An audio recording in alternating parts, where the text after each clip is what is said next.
As a young rugby player growing up, I was probably a little bit angry. As I grew up, as I got more experience, I realised the power of actually talking to somebody about it could have. The one thing I can say in the last 5, 6, 7 years is the fact that I have spoken to people when the times have been bad. I've sought help. I wish I'd have been there to talk to some of the guys that I've had experience with. I mean, I live with a guy, and sadly he took his own life, and he was the happiest, friendliest guy I've ever met. We never really talked about, I suppose, serious things, and looking back, we might have just touched on more serious things, and we maybe take away the stigma behind it, because you can talk to your friends about anything, and that's the beauty about your friends. When a young guy like that takes his own life, it's, if anything, I just thought, why didn't he talk to me? Why didn't he talk to somebody else? And maybe it's because we didn't have that bravery, we didn't have that courage. Becoming a dad, for me, just put everything in perspective.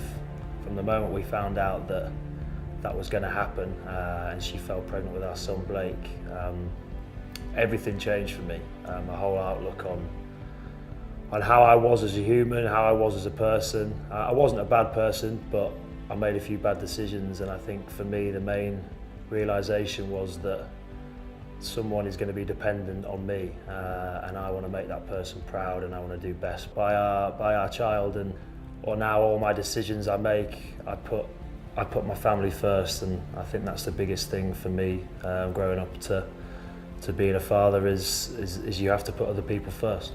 I tried to ask a lot of questions because I didn't have the first clue what I was doing. You probably don't see it as manly to ask questions, especially about pregnancy and birth and that sort of thing, but I think it was really important for me to seek that advice from lads that had gone through it before, and I'm really pleased and proud to pass on any advice that I can to anyone else.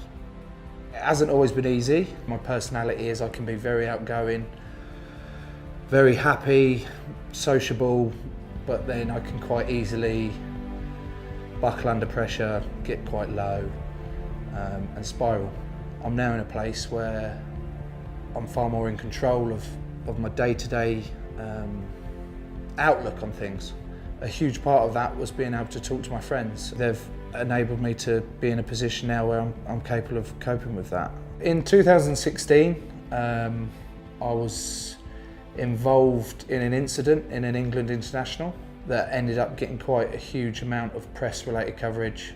I'd done wrong in that match, but it started to spiral into a situation that I hadn't been used to before. Social media getting quite a huge amount of abuse, stuff that I wasn't really used to coping with.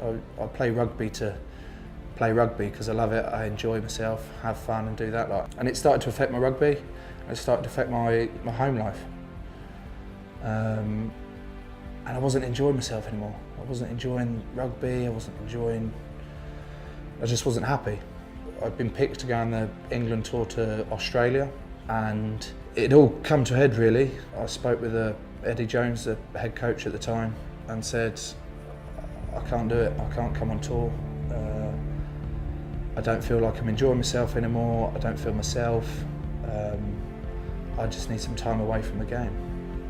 And he looked at me and said, yeah, okay mate, I can see it in your eyes, you clearly need a break, do whatever you want to get yourself sorted. And I spent a huge amount of that time discussing things with my wife, trying to get through that, but also my close friends around me about problems that I was experiencing at the time and how I was going to get through it and move forward. And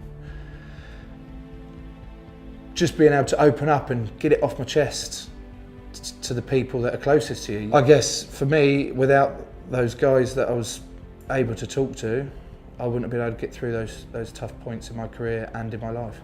Part of the professional game, which can be the cruelest part of it, is injury can take away opportunities, but also someone can decide that they may or may not want to keep you anymore. And there was a period of time where I thought I was maybe in that situation, and it's something that I've found really challenging emotionally.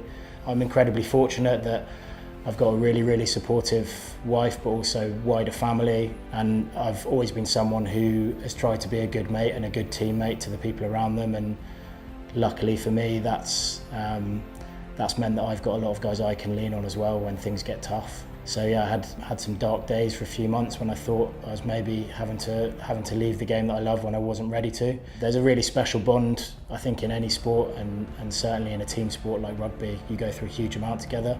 A lot of people think we look pretty tough on the outside, and you do have to be to play the game we do, but there's a lot of emotion attached to it, and being able to be open about that and talk with guys that mean a huge amount to you, and hopefully you mean a huge amount to them, can really, really help. To be a better dad, I had to be a man of more words. To help face the future, I had to be a man of more words. To be less afraid, I had to be a man of more words. To be less angry, I had to be a man of more words.